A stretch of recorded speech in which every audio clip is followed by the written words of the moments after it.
And here I am once again, chapter 19, verse 8 of 2 Kings.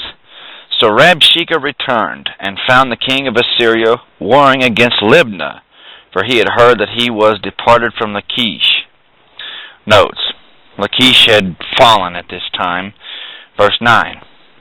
And when he heard say of Tirhakah, king of Ethiopia, behold, he is come out to fight against you, he sent messengers again unto Hezekiah, saying, Thus shall you speak to Hezekiah, king of Judah, saying, Let not your God in whom you trust deceive you, saying, Jerusalem shall not be delivered into the land or into the hand of the king of Assyria. Notes. In other words, because Egypt is coming against me, who was then ruled by a pharaoh of Ethiopian birth, don't think this will help you. Verse 11. Behold, you have heard what the kings of Assyria have done to all the lands by destroying them utterly. And shall you be delivered?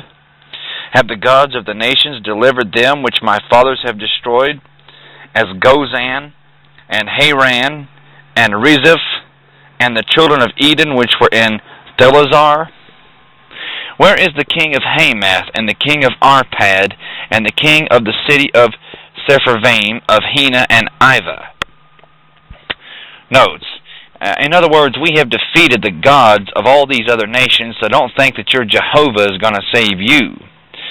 As we defeated them, we will defeat him likewise. Ho, ho, what a joke that is. Verse 14. And Hezekiah received the letter of the hand of the messengers and read it. And Hezekiah went up into the house of the Lord and spread it before the Lord. Notes. Sennacherib had made all of these above statements in a letter sent to Hezekiah, so Hezekiah takes this letter to the temple, and he spreads it before the Lord. Continuing, and Hezekiah prayed before the Lord and said, O Lord God of Israel, which dwells between the cherubims, you are the God, even you alone, of all the kingdoms of the earth, and you have made heaven and earth. Notes. In other words, all these gods of the other nations mentioned by Sennacherib do not in fact even exist. Jehovah is God alone, and he is the creator of all things, and hence Hezekiah begins his prayer accordingly. Verse 16. Lord, bow down your ear and hear. Open, Lord, your eyes and see, and hear the words of Sennacherib, which has sent him to reproach the living God. Notes. In other words, look at this letter here. The tirade made by the heathen monarch is basically against God. So, really, it's more directed at God than it was any of the Israelites or people of Judah or anyone. Verse 17. Of a truth, Lord, the kings of Assyria have destroyed the nations and their lands, and have cast their gods into the fire. For they were no gods, but the work of men's hands, wood and stone. Therefore they have destroyed them. Notes. All of the heathen gods who were figments of man's imagination are little more than a laughingstock. And if there was any power connected with such, it was always from demon spirits anyways, so there's no real true power in that.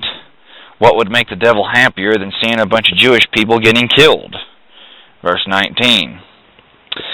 Now therefore, O Lord our God, I beseech you, save thou us out of his hand, that all the kingdoms of the earth may know that you are the Lord God, even you only. Notes. Well, this was answered to the letter.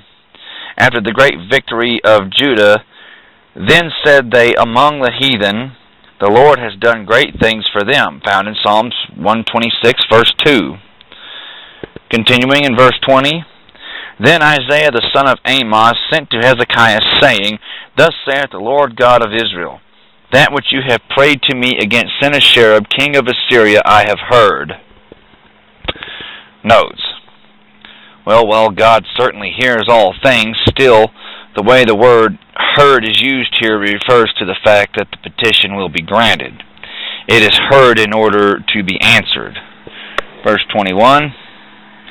And we have a little machine in the background, pay no mind. This is the word that the Lord has spoken concerning him. The virgin, the daughter of Zion, has despised you and laughed you to scorn. The daughter of Jerusalem has shaken her head at you. Notes. Now the Lord as well uses scorn, sarcasm, and contempt as it regards the boast of Sennacherib. Verse 22, fire with fire, huh? Whom have you reproached and blasphemed? And against whom have you exalted your voice and lifted up your eyes on high, even against the Holy One of Israel? Notes. Basically, God is saying to Sennacherib, you are not now addressing yourself to these little fake deities or of these other nations, but rather you're talking to the real deal, and we're fixing to put the gloves on. Or rather, take them off. Verse 23. By your messengers you have reproached the Lord, or by your messengers you have reproached the Lord, and have said, with a multitude of my chariots I am come up to the height of the mountains, to the sides of Lebanon, and will cut down the tall cedar trees thereof, and the choice fir trees, and I will enter into the lodgings of his borders, and into the forest of his Carmel. Notes. Sennacherib had not actually said these words attributed to him, but he had thought them, and God accounts men's deliberate thoughts as their utterances. So, it basically said in the heart, and the word heart actually means center. Verse 24. I have digged and drunk strange waters, and with the sole of my feet have I dried up all the rivers of besieged places. Notes. God mocks Sennacherib, continuing to read the thoughts and claims of this heathen monarch. Verse 25. Have you not heard long ago how I have done it, and of ancient times that I have formed it? Now have I brought it to pass that you should be to lay waste fenced cities into ruinous heaps. Notes. Now the Lord in this verse switches from parroting Sennacherib to making statements of himself. Verse 26. Therefore their inhabitants were of small power. They were dismayed and confounded. They were as the grass of the field, and as the green herb, as the grass on the housetops, and as wheat blasted before it be grown up. Notes.